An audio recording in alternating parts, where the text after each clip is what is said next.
अस्सलाम वालेकुम। अल्लाह के नाम से शुरू जो बड़ा मेहरबान निहायत रहम करने वाला है। ना चटनी ना अचार। आज आपके साथ कैरी की एक और मज़ेदार सी रेसिपी शेयर करूंगी जो तकरीबन हर घर में ही बनती है।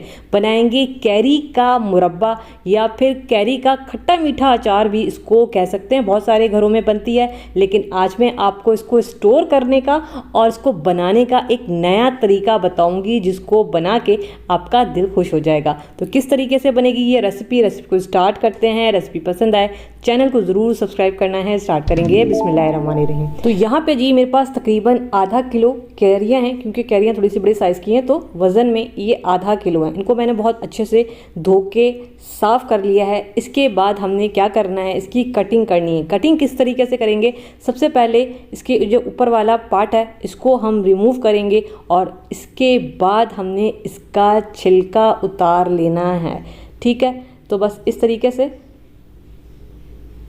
हमने सारी कैरियों का छिलका उतार लेना है। तो यहाँ पे जी ये सारी कैरियाँ हमारे पास आ गई हैं, छिलका इनका रिमूव हो चुका है। अब हम इसकी करेंगे कटिंग। तो सबसे पहले क्या करेंगे, एक अदद कैरी लेंगे, कैरी को दो हिस्सों में काटेंगे और इसके अंदर की जो गुठली है इसको हमने सिंपल करना है रिमूव। ठीक है, अभी भी कच्ची कैरियाँ हैं तो जो इनकी गुठलियाँ हैं ये पकी नहीं है, तो अभी से ही ये मज़ेदार आप मुरब्बा कह लें या फिर अचार कह लें आप बना सकते हैं। और इसको हम काटेंगे इस तरह से लंबाई में। आप चाहें तो छोटा छोटा भी काट सकते हैं, लेकिन इस तरह से थोड़ा सा अचार दिखने में भी खूबसूरत लगता है और खाने में भी मज़ेदार लगता है। तो मैं इसको ऐसे काटूंगी, बाकी आपकी मर्ज़ी है। ठीक है, इस तरीके से मैंने सारी कैरियों को काट लिया है। यहाँ पे काम ख़त्म हुआ। अब हम आगे का काम करेंगे। हमें यहाँ पे चाहिए होगा एक अदद पैन और इसमें हम डालेंगे ऑयल। तकरीबन 2 से 3 टेबल स्पून ऑयल लेंगे और यहाँ पे कुछ मसाले जाएंगे। हाफ़ टी स्पून राई दाना और हाफ़ टी स्पून जाएगा मेथी दाना। इसके अलावा 1 टीस्पून साबित सफ़ेद ज़ीरा डालेंगे और इनको 1 से 2 सेकंड के लिए बस फ्राई करेंगे ऑयल में, ताकि इनका फ्लेवर जो है वो ऑयल में अच्छा सा आ जाए और खुशबू निकल कर आए।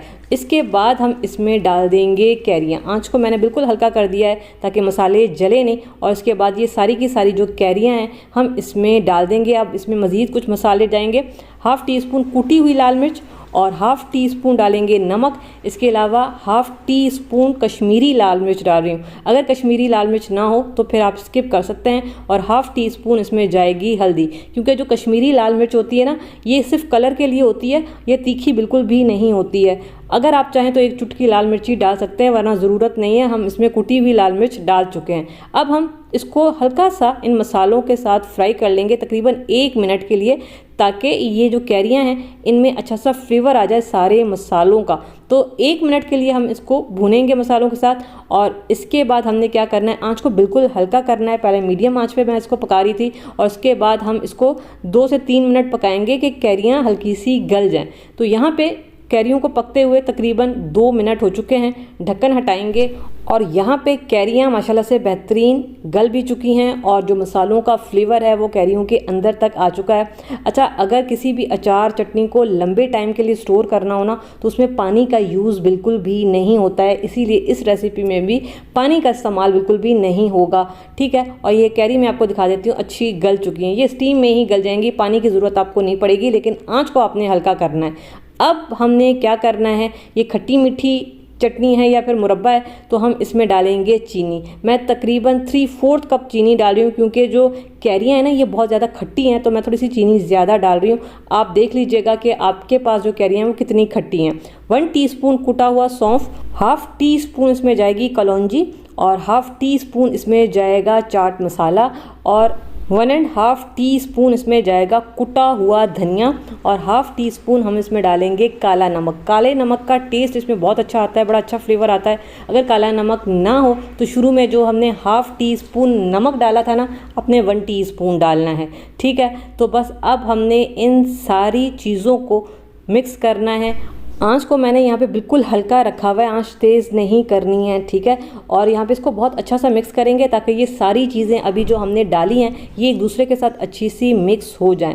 ठीक है, तो यहाँ पे हमने इसकी अच्छी सी करनी है मिक्सिंग।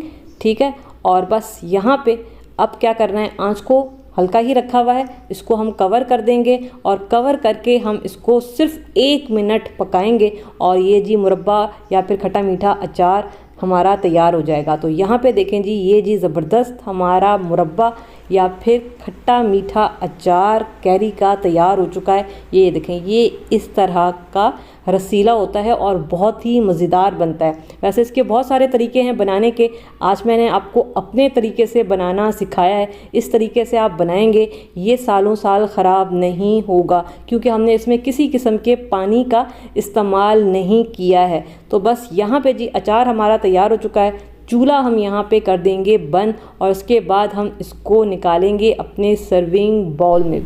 तो ये देखें जी, देख के ही आ गया है ना मुंह में पानी, क्योंकि ये वाकई में बहुत मज़ेदार, हल्का सा खट्टा, हल्का सा मीठा, चटपटा सा ये अचार या फिर मुरब्बा बनता है।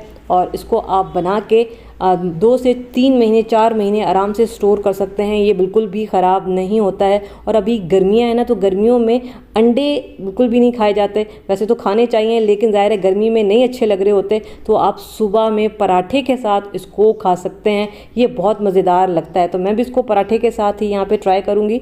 बिस्मिल्लाहिर्रहमानिर्रहीम। ये जितना पुराना होता जाएगा, जितना अच्छा ये ठंडा होता है, उतना ज़्यादा ये मज़ेदार लगता है। तो इसको आप आज ही बनाएं और इसको फ्रिज में आप स्टोर करें और सुबह नाश्ते में आपको सोचने की ज़रूरत नहीं पड़ेगी कि मैं क्या खाऊं, क्योंकि गर्मी में कभी अंडे अच्छे नहीं लग रहे होते या फिर मिर्च मसाले वाली चीज़ें अच्छी नहीं लग रही होती हैं। स्टोर करने का तरीका है कि इसको किसी भी साफ़ सुथरी बॉटल में रखें, वो गीली नहीं होनी चाहिए, गंदी नहीं होनी चाहिए। आप उसको फ्रिज में रखें, ये 4 से 5-6 महीने तक ख़राब नहीं